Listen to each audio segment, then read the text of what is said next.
La noticia criminal cualquier persona la puede poner, lo que se llama comúnmente pues la denuncia. La pregunta es muy interesante porque es que digamos que esto arrancó con 4 tripulantes. De los 4 tripulantes, 3 abandonan la situación. Pero en los últimos años también ha habido una situación de enfoque de género donde están preponderando los derechos de las mujeres, pero obviamente los hombres también podrían decir que son víctimas de acoso sexual, inclusive por parte de personas de su mismo sexo. A mí me parece que aquí hubo un proceso de ajusticiamiento social y publicitario y después ahorita ya se están retomando cosas.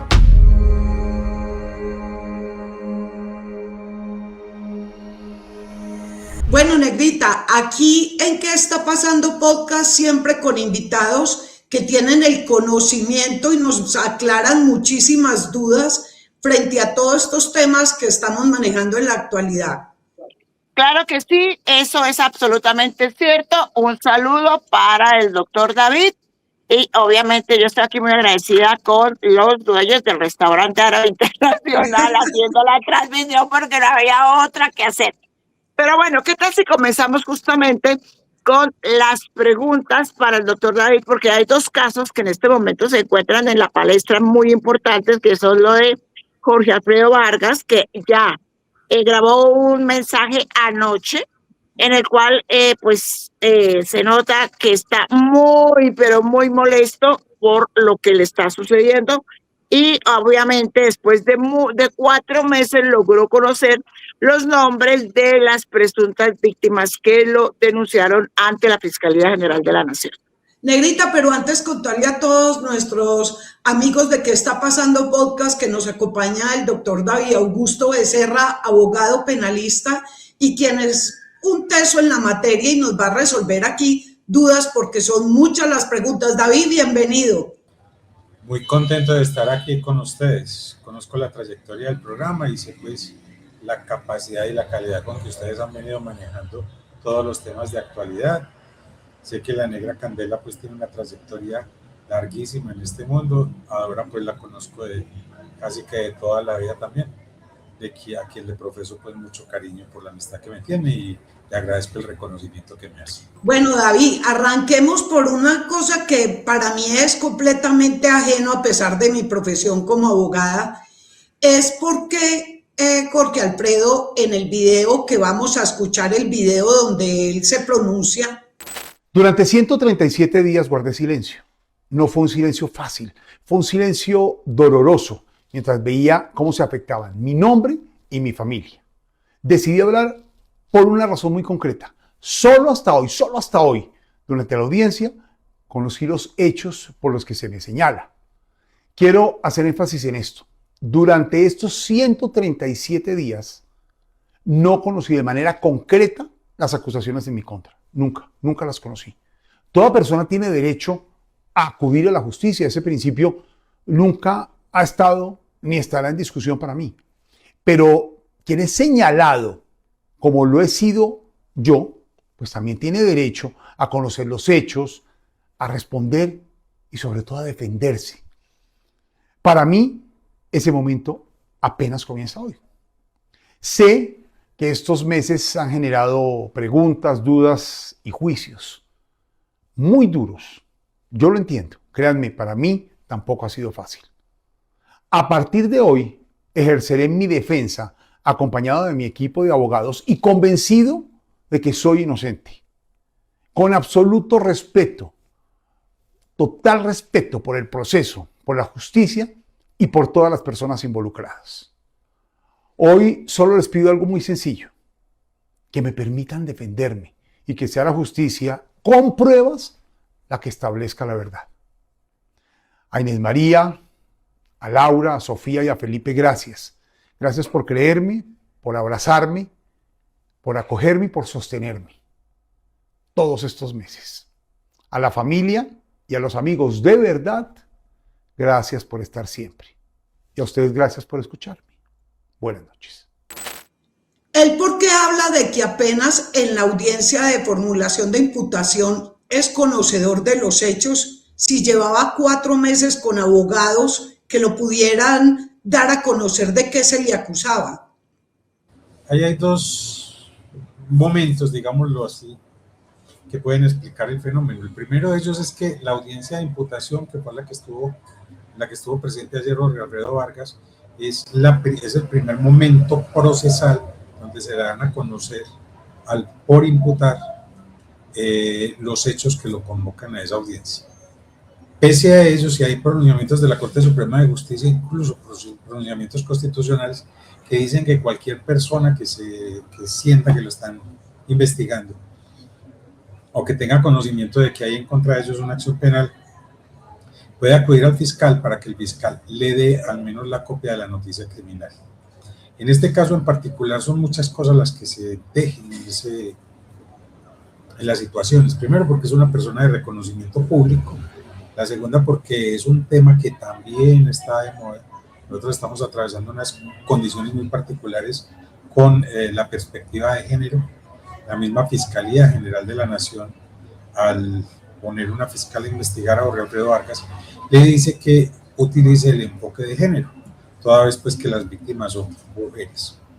Ayer pasó otra cosa que es muy interesante. En la audiencia de imputación, que es una audiencia de comunicación, es decir, le dan a conocer los hechos por los que va a ser imputado, por los que va a ser procesado, y eso tiene que guardar una correlación a lo largo del proceso, hasta el final del proceso. A nadie se le pueden adjudicar más hechos pues, que los de la imputación. Es un acto de vinculación también.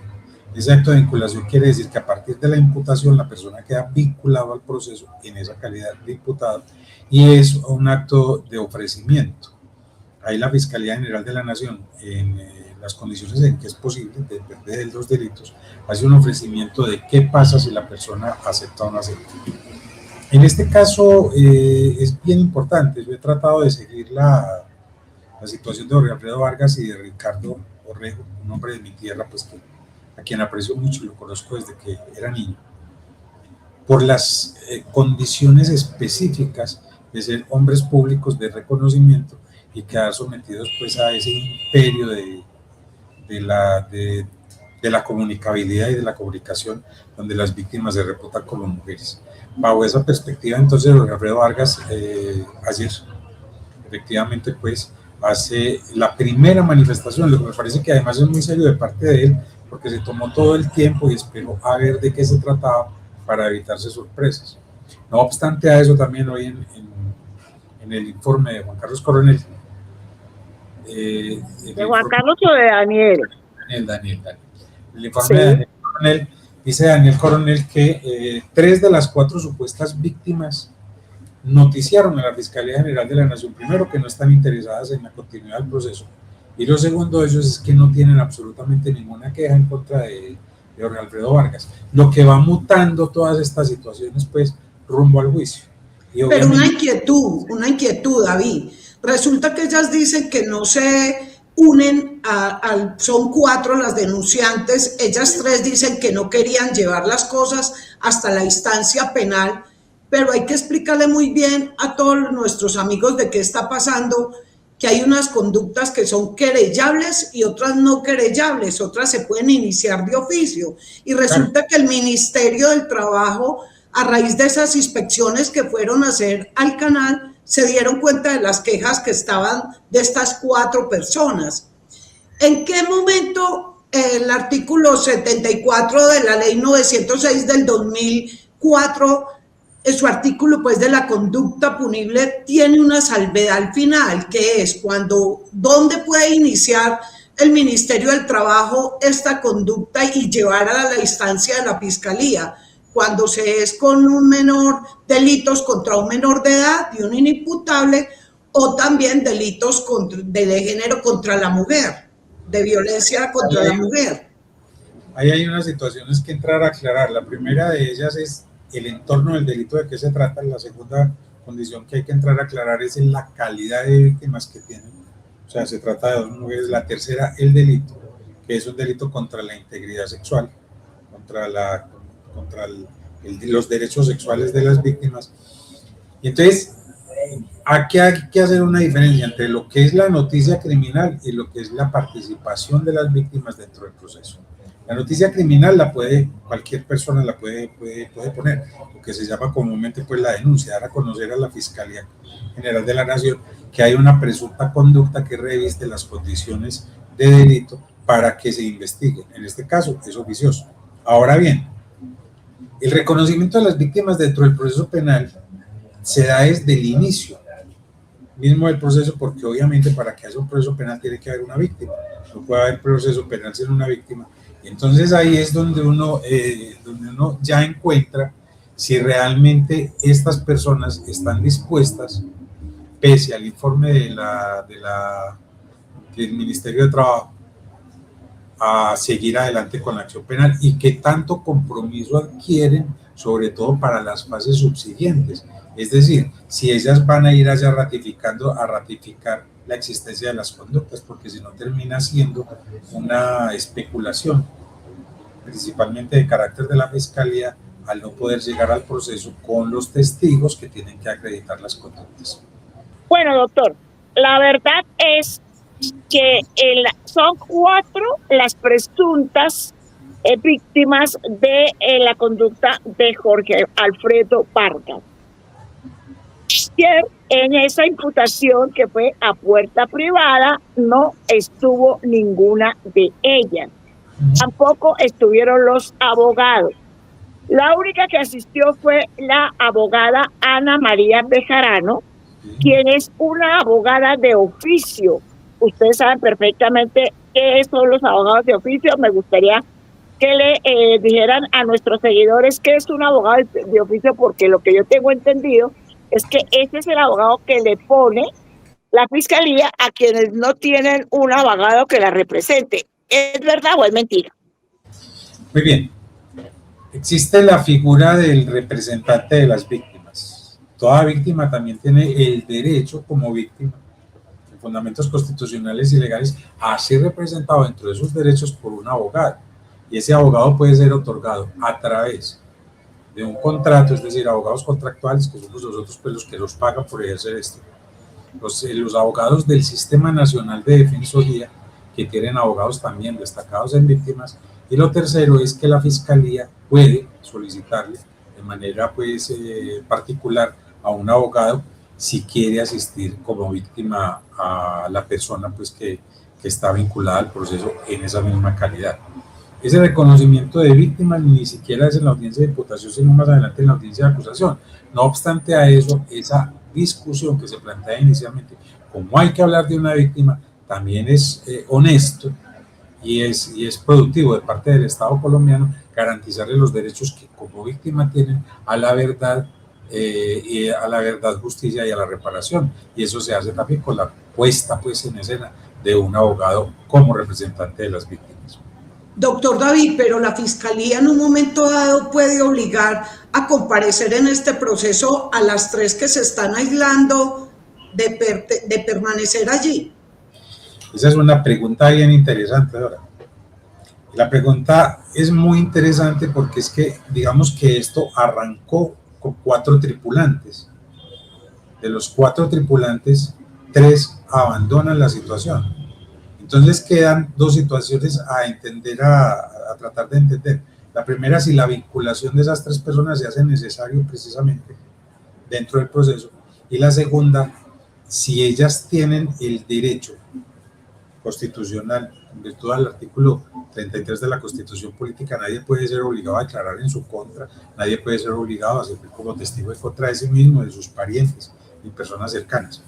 Bajo esa perspectiva, entonces, digamos que las 3 chicas que se bajan del bus, para utilizar un término coloquial, no tendrían que concurrir al proceso y no hay manera de obligarlas.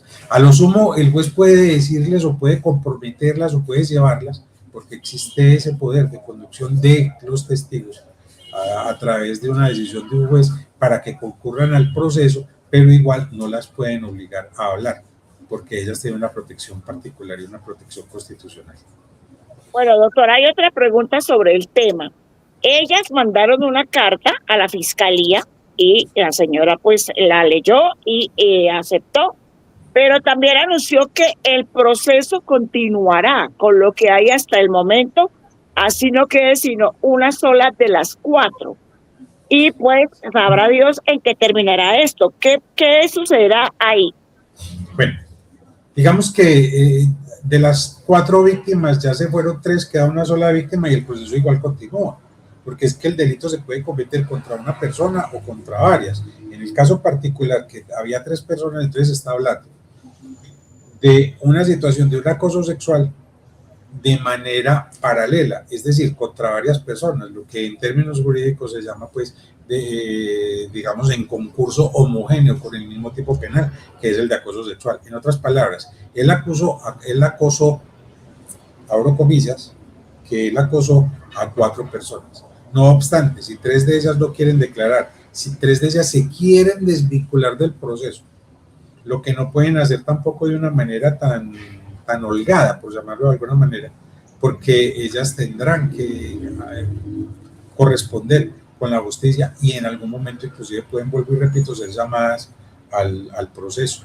Y puede que ellas renuncien a su condición de víctimas, pues dentro del proceso que decidan no declarar, y que decidan no declarar, como ha pasado en circunstancias legales, por no quererse revictimizar o por el desinterés que ellas tienen como personas, pues, en los resultados del proceso. Pero el proceso continuaría entonces con la chica que sigue insistiendo en eso. Bueno, David, pero en el comunicado que ellas expresan dicen que ellas querían solamente era quejarse ante la empresa para la cual prestaban su servicio, solamente quejan, no llevan las cosas a instancias de la justicia.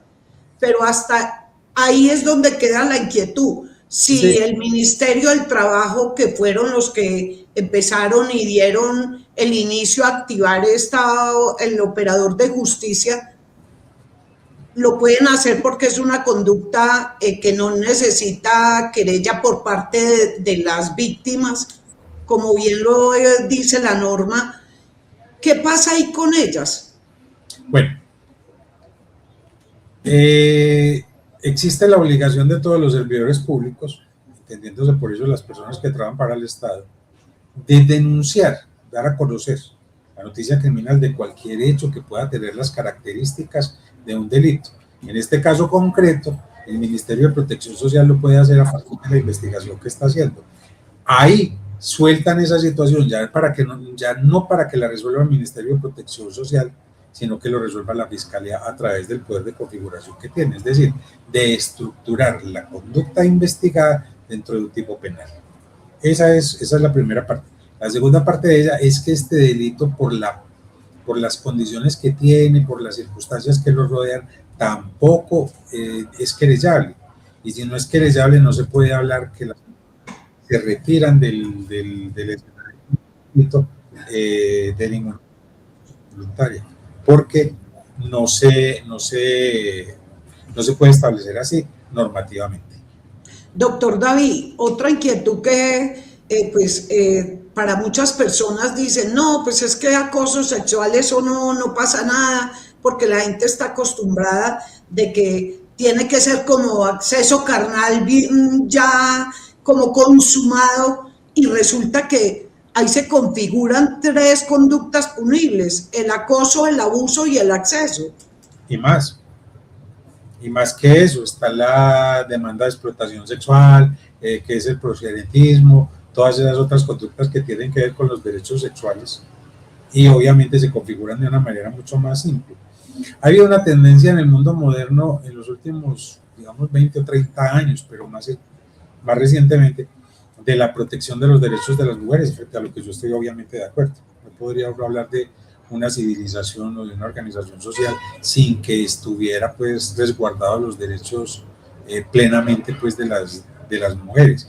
Pero también ha habido ese otro extremo en el que termina uno como en Las Brujas de Salem, pues, de Arthur Miller, cuando unas niñas en Massachusetts, si su memoria no me traiciona, empiezan a decir que fueron víctimas de algunas acciones demoníacas o cosas de esas, y empiezan, pues, a ejercer la justicia en contra de eso, y eso tuvo inclusive ahorcamientos y cosas de eso. Yo quiero abrir un paréntesis aquí que me parece muy interesante. Nosotros estamos en una sociedad que está sexualizada, y está sexualizada por todo. Y la pregunta que yo le hago a los estudiantes cuando toco estos temas, inclusive en los grupos de amigos, es ¿qué pasaría entonces en el supuesto que yo le dedicara a Dora Bala Negra un reggaetón? Porque es que las canciones de reggaetón son completamente sexuales. O sea, cualquiera que escuche reggaetón ve la dimensión y la trascendencia sexual de las canciones. Eso podría interpretarse como un principio de acoso. O de una manera, o sea, literalmente lo que nosotros hablamos coloquialmente, ¿dónde están las reglas para podérselo pedir a otro? Es una situación muy compleja. Es una situación muy compleja que ha escalado a niveles de la justicia. Y entonces estamos nosotros frente a esa situación. Vuelvo y repito, yo fui criado entre mujeres, yo tengo 4 hermanas, y mi mamá, son 5 mujeres, éramos 2 hombres en la casa, mi papá y yo. Pero yo siempre he estado rodeado de mujeres. Yo pretendo que los derechos de las mujeres obviamente estén resguardados. Pero en los últimos años también ha habido una situación de enfoque de género donde están preponderando los derechos de las mujeres, contra lo que no estoy de acuerdo, pero hay que darle la verdadera intensidad y la verdadera dimensión. David, los hombres también se ven en un momento dado también sometidos a como víctimas en este tema de acoso y todo, pero ¿por qué en el común denominador son más las mujeres que los hombres la parte pasiva en esta conducta punible? Esa sexualización de la conducta es un componente de nuestra sociedad, pero obviamente los hombres también podrían decir que son víctimas de acoso sexual, inclusive por parte de personas de su mismo sexo, de mujeres o de hombres, eso pues podría ser. Pero hay delitos que casi que tienen el estereotipo de masculinos, la violencia intrafamiliar, el feminicidio y pues estos delitos que tienen que ver también con el acoso sexual. Bueno, David, también se ve que hay muchas sentencias y pronunciamientos de la Corte Suprema de Justicia acerca de esto, donde la gente también pues debe reunir unas condiciones y unos actos para poder como asumir y decir en un momento dado me están acosando sexualmente. Es que la norma también es indefinida. Cuando hablan de acoso sexual, ¿qué se puede entender por acoso sexual? Entonces la norma dice que es el hostigamiento, hace una discriminación que es muy puntual y es que haya una superioridad jerárquica. Es decir, que el acoso no asciende, sino que desciende. El acosador tiene que estar por encima de las condiciones del acosado para poder que se perfeccione el delito. Entonces, esa es una situación también que es parte del proceso. Y también en el pronunciamiento de la sentencia se habla de habitualidad y reiteración de la... Claro, porque es que vuelvo y repito, aquí el tema se vuelve muy complicado, y lo digo por nosotros los hombres, pues, dentro del enfoque de género, porque ¿cómo hace uno para entonces pensar que bajo qué términos o condiciones se puede hacer una solicitud sexual a una persona? En la parte probatoria en este tema es muy importante, pero cuando una víctima solamente puede dar su testimonio y no puede mostrar unas pruebas, ustedes como abogados penalistas, ¿qué pueden ustedes como que va a servir de acervo probatorio ante una situación de estas? Hay 2 cosas ahí que hay que tener en cuenta. La primera de ellas es que los delitos sexuales, por su naturaleza, son delitos a puerta cerrada y sin testigos. O sea, esa es como una característica casi que nominal de los delitos sexuales. Entonces, dentro de las discusiones frente a los delitos sexuales se utilizan otros elementos, que es la prueba periférica. Es decir, fuera del testimonio, cómo se puede acompañar ese testimonio con otros elementos sustraídos de la realidad o traídos de las actuaciones de las personas. En este caso, pues, y dentro de la modernidad, pues están esos temas de los chats, los mensajes de WhatsApp, la virtualidad y todas esas cosas, las grabaciones. Nosotros estamos muy virtualizados. De hecho, este tipo de programas como este podcast son posibles gracias pues a la virtualidad. Entonces, bajo ese mismo contexto, esas demostraciones se darán a ese nivel. Ahora, lo que sí es importante establecer, porque es que el juzgador tendrá que tomar en cuenta, bajo esas circunstancias que rodean el hecho, si se puede hablar o no y si se puede catalogar la actuación de este señor, en el caso concreto, como un acoso sexual o se trataba de otra cosa. de una manifestación de atracción, de un intento de seducción, y eso termina, el ingrediente subjetivo ahí es que sea porque la otra persona es un subordinado mío, porque si no es subordinado mío, yo no en una posición superior a él, no se podría, por la misma normatividad, pues hablar de acoso sexual. ¿Cómo se evalúa en este caso la prueba aportada por un perito? A ver, los peritos por su naturaleza son personas que se destacan en asuntos técnicos o científicos. Y aquí la decisión es el juez el que tiene que determinar a través de la valoración probatoria si realmente con los insumos que se aportaron al proceso hay o no un acoso sexual. Entonces es el juez el que toma esa decisión. Los peritos sirven, por ejemplo, para determinar en casos particulares la mismicidad de los mensajes, la trazabilidad de la información y otro tipo de cosas. Pero aquí, en estos delitos donde además de todo no hay siquiera un tocamiento, porque no se necesita, no hay una señal que así lo manifieste que se pueda plasmar o se pueda dejar como una huella o alguna cosa por el estilo en la otra persona, pues se vuelve más complejo ese tema. Por eso la posición del juez tiene que ser muy fundamentada y muy coherente con que en realidad se trata, por su naturaleza, de un delito de acoso sexual. David, en el caso de los principios del derecho está la publicidad. ¿Por qué queda discrecionalidad de un juez si quiere hacer pública? Bueno, el tema de la publicidad, el sistema penal por naturaleza es público, adversarial, con igualdad de partes y con inmediación. Eso quiere decir que es el juez el que preside las audiencias y que toma algunas decisiones. Pero obviamente hay casos donde por moral pública o por condiciones de seguridad o porque el juez considere que no es conveniente dar a conocer lo que se va a presentar en juicio, puede tomar la decisión de hacerlo de manera privada, o sea, de manera no permitiendo el acceso. Ocurre también en los delitos donde son víctimas los menores de edad. No obstante, pues a la dimensión de los procesos, no podemos perder de vista que hay procesos que han sido muy publicitados y que conservan también esa difusión, como lo que pasó con el presidente Uribe Vélez, donde todo el proceso fue mediatizado. Pero acá la juez puede tomar esas decisiones.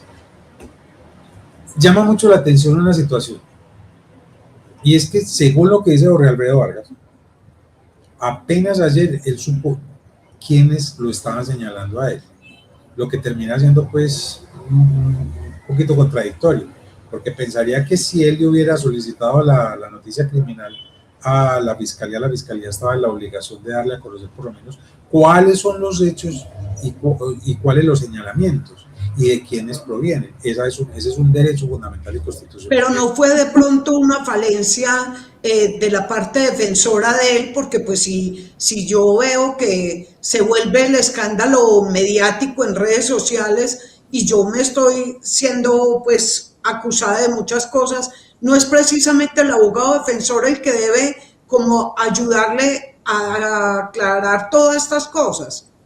Pues no es correcto hablar de que no está presente y no conozco las intimidades y los postulados de la defensa, pero lo que sí aquí hay es un ejercicio muy juicioso, porque uno ve que Jorge Alfredo Vargas, pese a las consecuencias que ha recibido por eso, terminación del contrato de Caracol, quedar en el escarnio público, en la palestra, señalado por todo el mundo pues como un hombre corrupto, como un hombre perverso, pues esperó hasta ayer, creo que son 135 días, para que le dieran a conocer cuáles eran los hechos, y esto tuvo una mutación desde la formulación de la imputación, pues a que 3 de las 4 personas que supuestamente lo señalaron dieron un paso al margen. Bueno, David, en este caso ocurren un sinnúmero de interrogantes y de cosas que uno se preocupa, porque es que una cosa es el juicio social y otra el juicio ante los entes, pues ante un juez, ante pues en este caso penal, por lo que es un delito y una conducta, una presunta conducta punible. A veces ¿no siente usted que es más costoso ese juicio social? Total, total, total.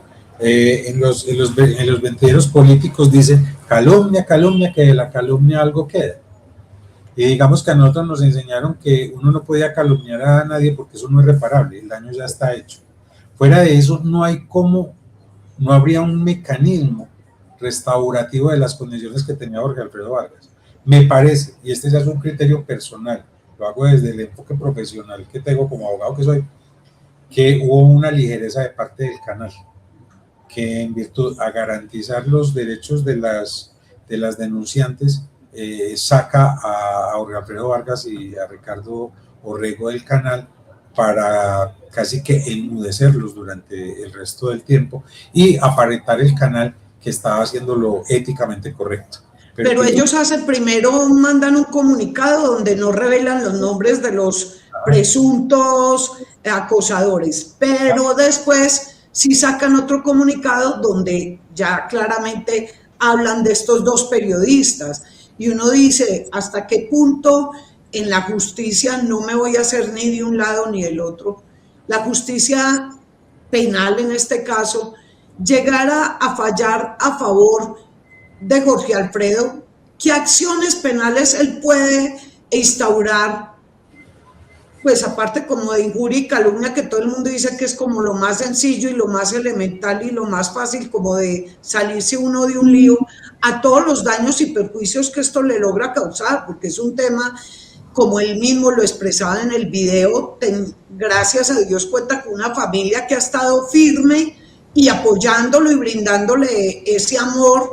Y él también hablaba de los verdaderos amigos, porque ahí sí, como dice el cuento, ahí puede contar uno en los dedos de las manos quién está con uno en esos momentos difíciles. Alguna vez me decía una amiga que era juez de pensionó, el problema no era estar sub judice, sino en manos de quién. Y a mí me parece que aquí hubo un proceso de ajusticiamiento social y publicitario, y después ahorita ya se están retomando cosas, pero no existe realmente ningún mecanismo que uno diga que no puede restablecer las condiciones de Jorge Alfredo Vargas, así lo vuelvan a llevar al canal, así lo vuelvan a poner donde estaba, así lo asciendan, lo que tengan que hacer no es suficiente porque ya el daño está hecho, no hay una manera de mitigar el daño. Queda dentro del aspecto de Jorge Alfredo Vargas las acciones civiles a las que tiene derecho, porque todo quien recibe un perjuicio, porque recibe un daño antijurídico que no tenía la obligación de resistir, tiene derecho a que lo indemnicen por eso. Pero aquí la valoración del daño, ¿cómo se cuantificaría? O sea, ¿cómo podría repararse ese daño después de que realmente destruyeron la carrera de él? Ahora vamos a ubicarnos en el otro lado como de los sujetos pasivos de estas presuntas denuncias. Yo creo, David, que uno por más mi odio o venganza quiera tener acerca de alguien o por envidia o por presunto cargo de jerarquía, uno se va a someter públicamente a decir fui acosada o fui abusada, porque de todas formas uno también queda como el nombre de uno también y también queda público. Estuve viendo una de las víctimas que habla de Ricardo Orrego. Cuando uno escucha lo que ella dice, no puede estar de acuerdo con ella, porque los hechos que ella relata y las condiciones que ella tramita dentro de su situación no se corresponden realmente con poner al otro en un estado de indefensión. Es decir, en últimas, la que toma la decisión en ese caso era ella. En el caso concreto de Jorge Alfredo Vargas no conocemos la noticia criminal. La negra que estuvo ayer digamos que podría saber más de los hechos que nosotros, porque la audiencia... No, porque yo me vi toda la audiencia y precisamente cuando ya van a empezar como en el tema de los hechos, la jueza hace apagar el streaming y le pide también a todas las partes intervinientes en el proceso, tanto los abogados defensores del presunto acusado como de las víctimas y al Ministerio Público y a la Fiscalía, total reserva de lo que allí se pueda presenciar en esa audiencia, y se apagó el streaming. Lo que me parece que termina siendo como, por lo menos una decisión judicial, que como decisión judicial hay que respetarla, pero sí me parece que va en contravía como de los principios rectores del derecho penal, la publicidad. Sí, Además, total. digamos que dentro de la misma organización que pone a Jorge Alfredo Vargas bajo esta situación, tendríamos los colombianos el derecho a escuchar de qué es que lo están señalando. Nosotros sabemos que está señalado, pero no sabemos de qué. La magnitud de los hechos que lo están señalando. Y el hecho de que ya 3 de las 4 víctimas, entre comillas, de Jorge Alfredo Vargas hayan, voy a utilizar un término muy coloquial, reculado de la pretensión jurídica, es un hecho indicador de una realidad bien distinta a la que nosotros estábamos pretendiendo conocer o la que estábamos dirigidos a conocer. Sí, y de todas formas, uno ubicándose en un punto medio de ambos lados, a favor de unos y de otros, porque es que un proceso penal no se le desea ni al peor enemigo, de uno, por ejemplo, lo que tú decías, queremos conocer los hechos por el cual presuntamente lo están acusando, pero ¿por qué la justicia es tan laxa a permitir unos juicios y dejan la audiencia pública y a otros, como en este caso, que casi todo un país estaba pendiente de conocer por qué hechos se le estaba formulando esta posible acusación y presunta acusación, lo silencian? Lo único que puede haber argumentado el juez y lo único que puede sustentar dialécticamente la decisión del juez es la protección de la víctima, ¿sí? Dentro del enfoque de género, que esa es una decisión judicial. Ellos pueden tomar esas decisiones cuando hay casi que un estado de conmoción social, o que la consecuencia del video puede afectar o el proceso o a las víctimas, en este caso pues a la víctima. Y esa decisión pues la toma el juez, pero yo pienso que esa decisión, o sea, decidir qué tan lamentable o qué tan desastroso es el hecho o qué tan simple es, sí sería una situación que ameritaría pues el conocimiento público para que cada cual pues se forme la idea de lo que está pasando. El tiempo no se detiene, pero nosotros decidimos embotellarlo, guardando en cada botella la maestría y el legado del creador de nuestra fórmula. Contenemos sensaciones, atributos y la magia de una gran reserva que nos hace especiales, únicos. Embotellamos la dedicación que toma un bosque de niebla al crear el agua pura del manantial, con la mística de los robles blancos colombianos. Adentro vive la historia del aguardiente de Colombia, y del que con su color, vibrante como el sol, se está tomando el mundo, el que nos hace sentir orgullosamente colombianos. Guardamos el sabor y el aroma de un bosque de indias, los recuerdos de millones de personas que siguen celebrando todo lo que les alegre el alma, y quienes en lugar de decir salud, aprendieron a decir cheers. Embotellamos la historia de una industria que nació en Caldas, pero que el tiempo perfeccionó para que sea de Colombia y el mundo. Industria licorera de Caldas, la industria de Colombia. Bueno, David, de verdad que esto es un tema muy ancho y muy largo y muchas cosas para contar, pero llegamos a uno de los momentos más sabrosos de este programa. ¿Qué le gusta más, el ron o el aguardiente? Ron, siempre ron. Bueno, entonces le hago entrega del obsequio que nuestra industria licorera de Caldas le hace a todos nuestros invitados aquí en ¿Qué está pasando? Le haré llegar el famoso ron oscuro de nuestra industria licorera de Caldas. Delicioso además. Sí, claro que sí. Pero David, de verdad, muchas gracias por habernos acompañado, a ver resolver dudas, que de verdad se tejen muchas, y esperamos volverlo a tener aquí porque son muchos los temas que quedan dentro del tintero y poder resolver de verdad muchas cosas. Yo quisiera dejar en el ambiente una situación concreta, y es que se piense o que se considere si la solución del problema tendría que haber sido a través del derecho penal, o si habría otras otras maneras de otras hacer. instancias, otros organismos, sí, total. Bueno, vámonos a unas menciones comerciales de interés.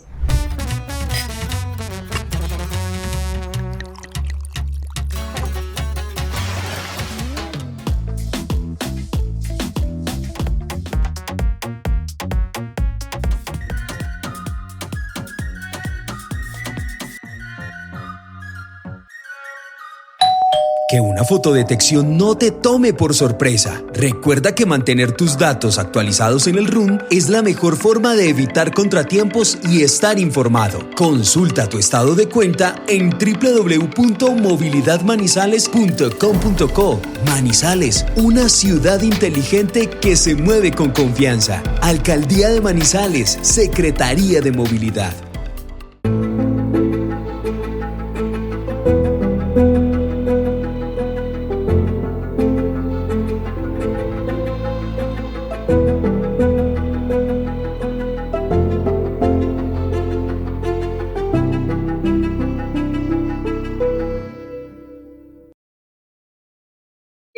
¡Ey! Recuerda realizar tu revisión técnico-mecánica a tiempo.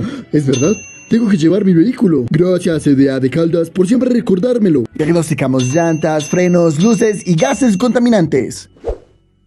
Anticípate, revisa tu vehículo y circula con tranquilidad.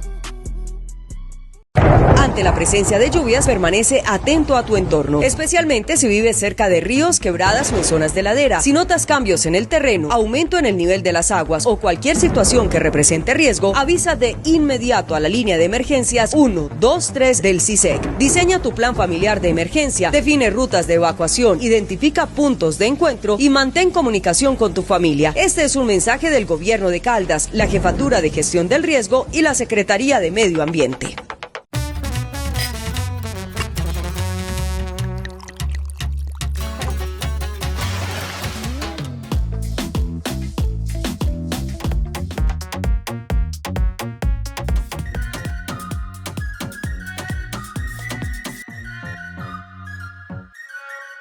Atención, están llegando mensajes de texto y enlaces falsos que informan sobre multas de tránsito. No se deje engañar.